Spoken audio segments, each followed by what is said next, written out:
जो दलित समाज से, आदिवासी और ओबीसी से संबंधित जो ब्यूरोक्रेसी में है, जो जुडिशरी में है, सभी को समाज को देने के लिए कोशिश करना चाहिए। Giving back to the society is very important, ताकि आफ्टर ऑल आज मैं आईएएस ऑफिसर हूं, ये बाबा साहब का देन है। अगर मैं बात नहीं किया तो that would be very unfair, it would be very selfish. आज एक सरकारी क्लर्क बनना बहुत ही मुश्किल है, बहुत मेहनत करना पड़ता है, लेकिन एक जज बनना, हाईकोर्ट जज बनना बहुत आसान है, खासतौर से अभिजात वर्ग के लोगों के लिए। नेटवर्क ही करना है, दलित समाज के लिए नहीं है, अपर कास्ट के लिए नेटवर्क ही करना है। कोई एग्जामिनेशन नहीं, कुछ नहीं है, बहुत आसान है। ये जो वेस्टेड इंटरेस्ट हैं, प्रभावशाली लोग हैं, ये नहीं चाहते हैं, जुडिशरी भी नहीं चाहती है, और कई बार गवर्नमेंट्स भी सीरियस नहीं है। लेकिन ये बहुत ही इंपॉर्टेंट है, क्योंकि हम चाहते हैं रिजर्वेशन चाहिए, लेकिन रिजर्वेशन में भी ऐसे लोग आए जो ऑल इंडिया लेवल के कंपटीशन एग्जामिनेशन में पास होके जजेस बने। मैं 31 साल पहले मैं हिंदी नहीं बोल सकता था। आज के आपके सामने मैं हिंदी में भाषण दे रहा हूं। भाषा का कई बार ये एक्सक्यूज देते हैं हायर जुडिशरी में, कहते हैं कि नहीं, इंडिया में विभिन्न प्रकार की भाषाएं हैं, कैसे all India judicial services introduce किया जा सकता है।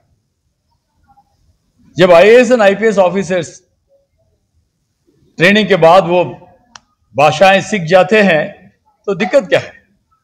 ऑल इंडिया जुडिशियल सर्विसेज होना अनिवार्य है, एंड दलित एम्पावरमेंट के लिए, गरीब लोगों के लिए बहुत ही इंपॉर्टेंट है। अब देखिए, why do we need all India reservation in judiciary? 75% जो जेलों में, देश के जेलों में हैं, वो गरीब लोग हैं, ज्यादातर दलित है, एंड 74% वो इतने साल वो जो है वो जेलों में रहते हैं, उनका नंबर भी नहीं आता, पर ट्रायल के लिए नहीं आता, so they remain in jails. And न्याय उन्हीं लोगों को मिलता है जो बहुत ही कॉस्टली और महंगे अपर कास्ट लॉयर्स को एंगेज कर सकते हैं। लॉयर्स अवेलेबल नहीं है, अपने न्याय के लिए जो है वो कोशिश करते रहते हैं, उनको न्याय नहीं मिलता है। तो इसीलिए जुडिशरी में, खासतौर से हाई कोर्ट्स और सुप्रीम कोर्ट्स में रिजर्वेशन बहुत ही इंपॉर्टेंट है। रिजर्वेशन एक सहानुभूति दृष्टि से नहीं, काबिलियत से आना चाहिए जो मेंबर्स आएंगे, नॉट बिकॉज जब कभी भी शोर होता है कि दलित वर्ग, आदिवासी लोग जुडिशरी में नहीं है, तो कुछ लोगों को इंट्रोड्यूस कर देते हैं। ऐसा नहीं चाहिए। हमें एक संस्थागत, एक इंस्टीट्यूशनल मैकेनिज्म, एक रेगुलर मैकेनिज्म, जैसे यूपीएससी में, आईएएस आईपीएस में एग्जाम्स होते हैं, एवरी ईयर होते हैं, तो हर साल all India judicial services examination होना चाहिए। ऑटोमेटिकली कंपिटेंट लोग इसमें, इस सिस्टम में आ जाएं। Why is it that representation in judiciary will make it more good for the poor? अब देखिए, हाई कोर्ट्स में, सुप्रीम कोर्ट्स में, इवन इन लोअर कोर्ट्स, सारा ही सिस्टम इंग्लिश में है। The entire criminal justice system is so elitist, it's beyond the reach and beyond the capacity of the poor people. ऐसा नहीं है कि जानबूझकर अभिजात वर्ग, दलित और आदिवासी और ओबीसी के खिलाफ है, but they are not bothered. They are not bothered at all. अगर bothered नहीं है, संवेदनशील नहीं है, तो एटलीस्ट कम से कम जो सिस्टम के माध्यम से, ऑल इंडिया जुडिशियल सर्विसेज के माध्यम से सिस्टम में आएंगे, वो संवेदनशील होंगे। तो इसीलिए ऑल इंडिया जुडिशियल सर्विसेज होना चाहिए। माननीय सांसद जी कह रहे थे कि हम इस प्रकार की आवाज को एक कैंपेन के दृष्टि से पूरे देश में फैलाना चाहिए। हम पिछले 10 साल से, हमारे एक संस्था है forum for all India judicial services और विजय कुमार चौधरी की भी संस्थाएं हैं। संस्थाएं कोशिश कर रही है, लेकिन मेन प्रॉब्लम इज इसको ऑल इंडिया लेवल पे गांव गांव में इस बात को फैलाने के लिए रिसोर्सेस नहीं है। आर्थिक रिसोर्सेस में दलित समाज बहुत बहुत कमजोर है। उदाहरण के तौर पर आज इंडिया पूरे वर्ल्ड में आर्थिक विकास के दृष्टि से तीसरे स्थान पर है। Is the third largest economy in the world. और इंडिया में 300-350 बिलियनर्स है भाई साहब। बिलियनर्स, 1 बिलियनर का मतलब जिनका जो नेट वर्थ है 7,500 करोड़ या 8,000 करोड़। एक भी दलित बिलियनर नहीं है।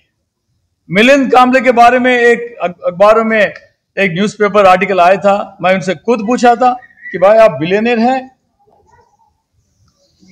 उन्होंने कहा वो बिलियनर नहीं है। तो एक भी बिलियनर नहीं है।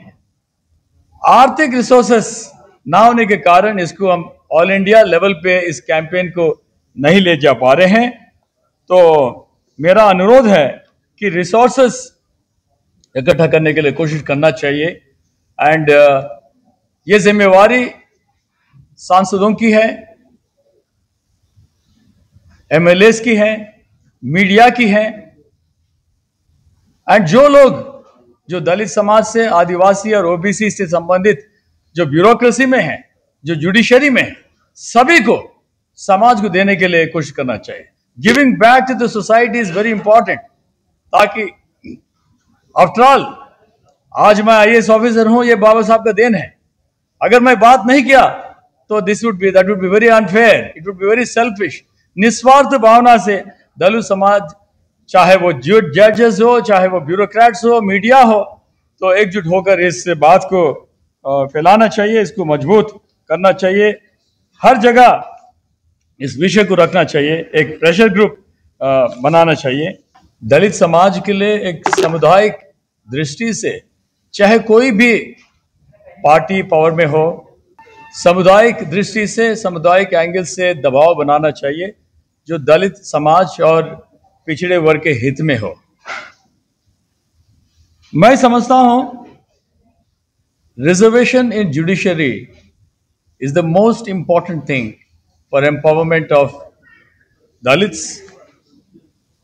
गरीब लोगों की उत्थान के लिए जुडिशरी में reservation is the most important thing. यह कहा गया था कि कॉलेजियम में इंप्रूवमेंट आनी चाहिए, गवर्नमेंट की इन्वॉल्वमेंट ज्यादा नहीं होनी चाहिए। मैं ये कहता हूं ना गवर्नमेंट का दबाव ज्यादा होना चाहिए, ना कॉलेजियम का। मेरा ये सुझाव है कि एक निष्पक्ष और एक एग्जामिनेशन के एंगल से ऑल इंडिया जुडिशियल सर्विसेज, जो आर्टिकल 312 में दिया हुआ है कि all India judicial services introduce होना चाहिए। जो पिछले 50-60 सालों से ऑल इंडिया जुडिशियल सर्विसेज को इंट्रोड्यूस करने के लिए कोशिश किया जा रहा है, but in spite of that vested interest इतने मजबूत है इस देश में, इस बहुत ही महत्वपूर्ण विषय को it is always shelved under the carpet. Why is all India judicial services important?